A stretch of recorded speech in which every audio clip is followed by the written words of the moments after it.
I'm the developer of Linguistic Genomics, which was the first platform on which you could determine the intent of communication rather than the literal artifact of communication.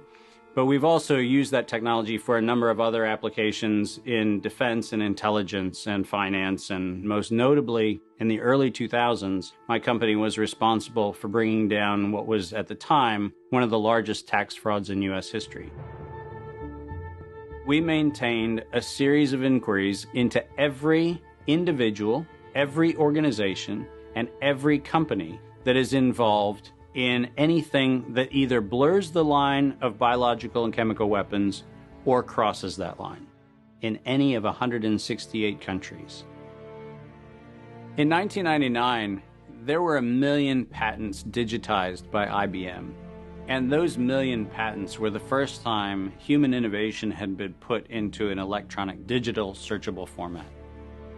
We took that information and we did a very simple exercise using our linguistic genomics technology, where I made the horrific assessment that approximately 1/3 of all patents filed in the United States were functional forgeries, meaning that while they had linguistic variations, they actually covered the same subject matter.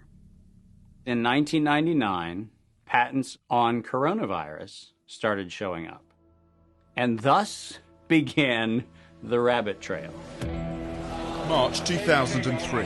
Panic grips Hong Kong as a deadly new virus sweeps through the city. In 2003, the Center for Disease Control saw the possibility of a gold strike, and that was the coronavirus outbreak that happened in Asia. They saw that a virus they knew could be easily manipulated was something that was very valuable, and in 2003 they sought to patent it. And they made sure that they controlled the proprietary rights to the disease, to the virus, and to its detection, and all of the measurement of it.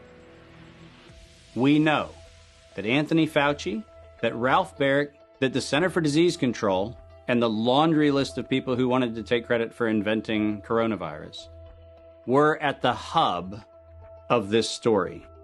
From 2003 to 2018, they controlled 100% of the cash flow that built the empire around the industrial complex of coronavirus. The World Health Organization has officially named the novel coronavirus the novel coronavirus outbreak. The coronavirus The World Health Organization has declared a pandemic, an international public health emergency.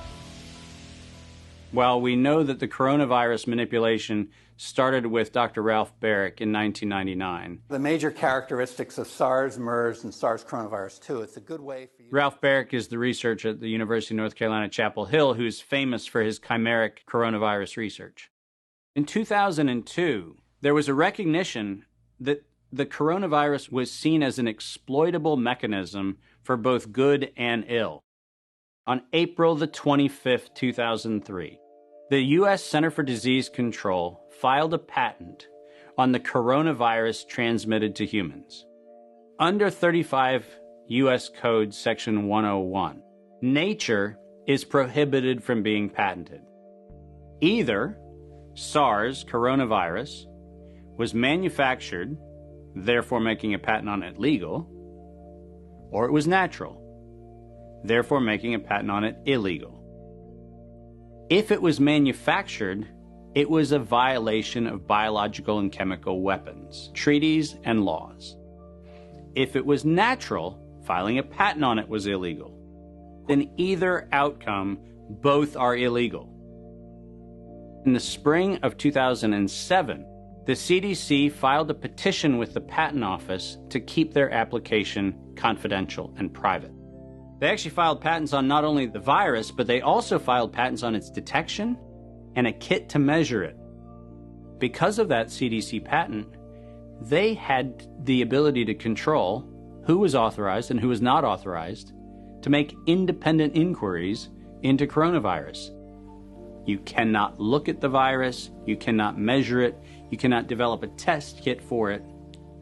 And by ultimately receiving the patents that constrained anyone from using it, they had the means, they had the motive, and most of all, they had the monetary gain from turning coronavirus from a pathogen to profit. Developing and owning a coronavirus vaccine has become a biotech arms race with political overtones. This vaccine gold rush is starting to bother me. Gold rush.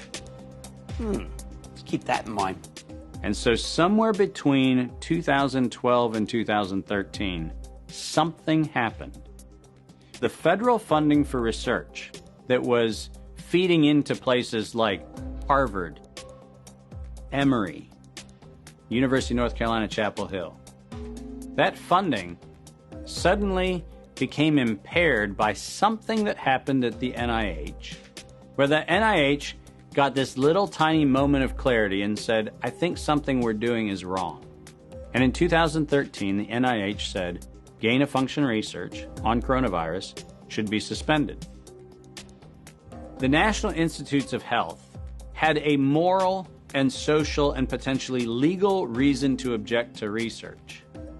But the letters that were sent to the researchers essentially said, you are receiving notice that we're telling you to stop.